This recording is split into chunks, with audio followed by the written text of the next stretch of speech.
There's been a recall for the rear brake line for the Harley. I actually have one of the models that is affected, so we're going to be doing some testing and we're going to check to see where it's rubbing, to see what's going on.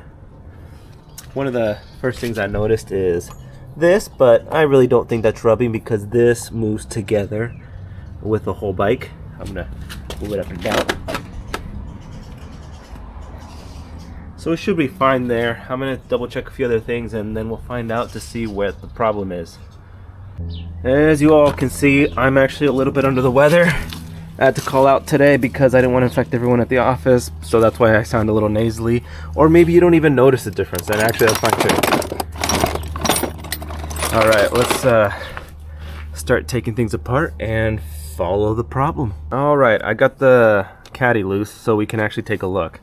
Now, the rear brake goes through here, goes up here, back here, and goes one of these lines. It goes through there to the ABS module and then back out under there.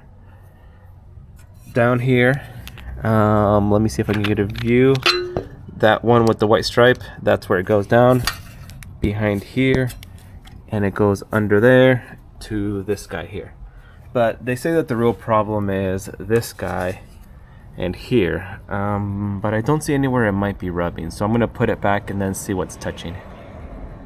Okay, so we found the problem. If you see this little shiny bit right here, you'll see that there's like a divot, and that's been where the brake line goes over and it rubs.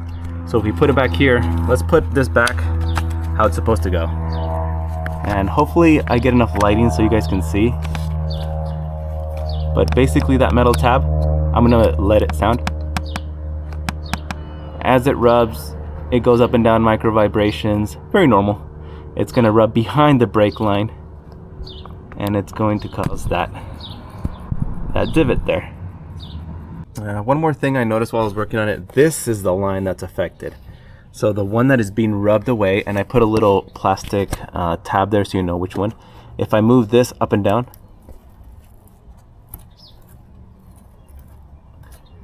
you can see that this one, if it's pushed up a little higher, it might help. If anything, I think this is the one that's causing the problem because it's so darn low, it's pulling down on that metal brake line that was probably never intended to be so darn low, and it's hitting on that. So if we lift this up a little higher, replacing this tab with maybe one that's a little bigger and higher, maybe we can lift that higher and it won't touch that. We're gonna try that right now. Basically what I'm gonna do is I'm gonna make sure that the big one is on top. So I'm gonna put it upside down and flip this. Maybe that'll help. Okay, I just thought of an idea.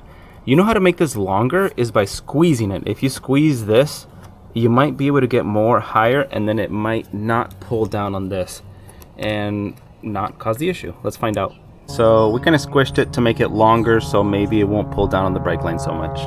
Let's see. Okay, so I squeezed it, I lifted this up just a bit, I reversed it so the brake line isn't on the bottom, but this is on the bottom, and then I pushed it up with my hand, so this brake line down here, which I covered in blue tape, is higher than stock, and hopefully it won't pull this down anymore, which is probably what caused the issue to begin with.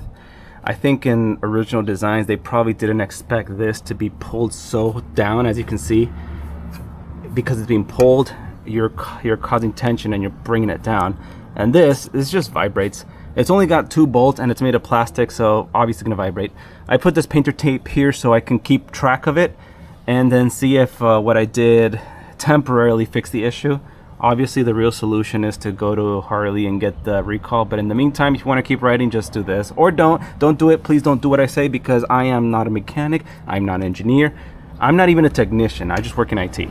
But I have a brain and I can use it, so can you. Okay, it's all closed up, as you can see there. The blue painter's tape will mark to see if any rubbing still occurs. I'll keep track of it. I'll check back after 100 miles.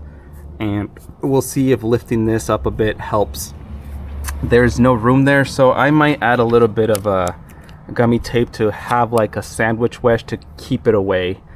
Will this work? Probably not, but it'll probably hold for like a few miles. All right, that should be it. all nice and tidy, closed up, ready for a ride. We'll test. If you want to check up on it, you can actually see from back there, or I can actually see from back there what I did. So I'll be able to, you know, keep an eye on things. Let's see. Yeah. So we'll see if anything's rubbing. If I see more holes coming through, I'll know that just this alone didn't fix it. But yeah, maybe that's it. All right, guys, thanks.